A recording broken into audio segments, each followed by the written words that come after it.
Soybean report 2021। दोस्तों, आपका the young किसान चैनल पर स्वागत है। बहुत दिनों से कुछ किसान भाई चाह रहे थे कि हम सोयाबीन पर एक रिपोर्ट दिखाएं, तो लीजिए आज आपका इंतज़ार ख़त्म हुआ और सोयाबीन पर हम काफ़ी अध्ययन और कई मंडियों के भावों को देखकर ये रिपोर्ट आपके लिए ख़ास लेकर आए हैं।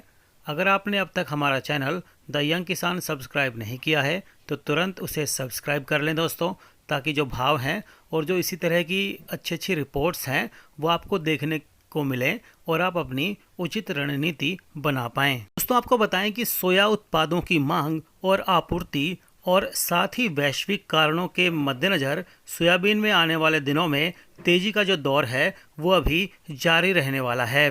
भारतीय स्थानीय बाजार में सोयाबीन की आवक ज़्यादातर हो चुकी है और सोया तेल के जो भाव हैं वो फिलहाल बहुत ऊंचे स्तर पर हैं। सोयाबीन का जो एमएसपी है वो सरकार ने 3880 रुपये तय किया है और जो फिलहाल जो इसके भाव हाजिर और वायदा कारोबार में चल रहे हैं वो 5500 रुपये से ऊपर फिलहाल चल रहे हैं, यानी एमएसपी से भाव बहुत ऊपर हैं। सोयाबीन के जो भाव ऊंचे स्तर पर हैं उसमें आने वाले दिनों में किसी तरह की कमी आती नहीं दिख रही है।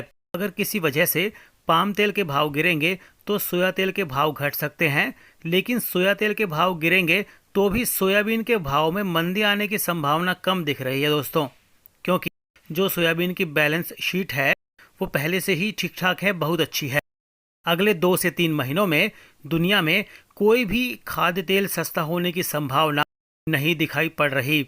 तेल तिलहन बाजार के लिए तो साल 2021 का जो समय है वो बड़ा ही यूनिक दिखाई पड़ रहा है, क्योंकि पिछले साल कोरोना रहने की वजह से जो मांग है वो काफ़ी कम थी, लेकिन इस बार कोरोना का असर धीरे धीरे खत्म होता दिख रहा है और बाजार खुला, जिसके बाद सोयाबीन के मांग में तेजी आई और इसके भाव भी उसी अनुसार बढ़े हैं। खाद्य तेलों के भाव लगातार बढ़ रहे हैं दोस्तों, और सरकार की ओर से इंपोर्ट ड्यूटी में कमी की संभावना भी फिलहाल की जा रही थी, लेकिन पेट्रोल और डीजल के जो भाव हैं वो लगातार बढ़ रहे हैं।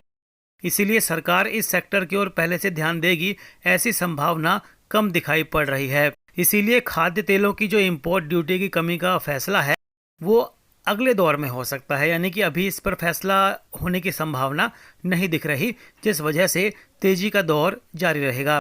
वर्तमान में सोयाबीन के वायदा भाव हाजिर बाजार के तुलना में थोड़े कम हैं, इसीलिए सोयाबीन वायदा में आकर्षण जो है वो बरकरार रहेगा। कुल मिलाकर सोया उत्पाद की बाजार में भाव गिरने की संभावना फिलहाल दिखाई नहीं पड़ रही।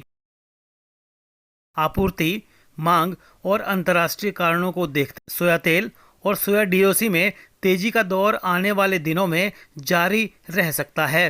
अंतर्राष्ट्रीय बाजार में चाइनीज डालियन एक्सचेंज की तुलना में भारतीय सोया प्रोडक्ट के भाव कम होने से यहां अभी भी और तेजी होने के मौके हैं, लेकिन अब खाद्य तेलों की तेजी बेकाबू हो रही है। इसीलिए सरकार कभी भी इंपोर्ट ड्यूटी कम करने का फैसला ले सकती है, लेकिन जैसा हमने आपको बताया कि ये अभी आने वाले दिनों में होता नहीं दिख रहा।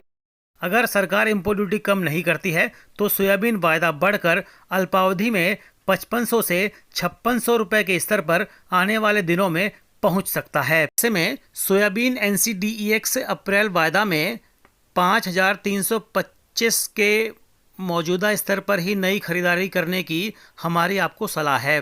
अगले 1 से 2 सप्ताह में भाव बढ़कर प्रथम टारगेट यानी 5450 और उसके बाद का जो टारगेट है वो 5550 का है। वहीं सोया तेल रिफाइंड अप्रैल वायदा में घटकर रुपये 1260 होगा, तब खरीदारी करने की सलाह है। अगले 1 से 2 सप्ताह में भाव बढ़ने का प्रथम टारगेट 1306 रुपये का है और दूसरा टारगेट 1345 रुपये का है। स्टॉप लॉस रुपये 1230 रखने की सलाह है। सोया तेल रिफाइंड अप्रैल वायदा का 1 महीने का टारगेट 1380 रुपये का है। सोयाबीन के ताज़ा भाव की जानकारी के लिए द यंग किसान चैनल को सब्सक्राइब करें। ये रिपोर्ट आपको कैसी लगी कमेंट बॉक्स में कमेंट करके ज़रूर बताइएगा।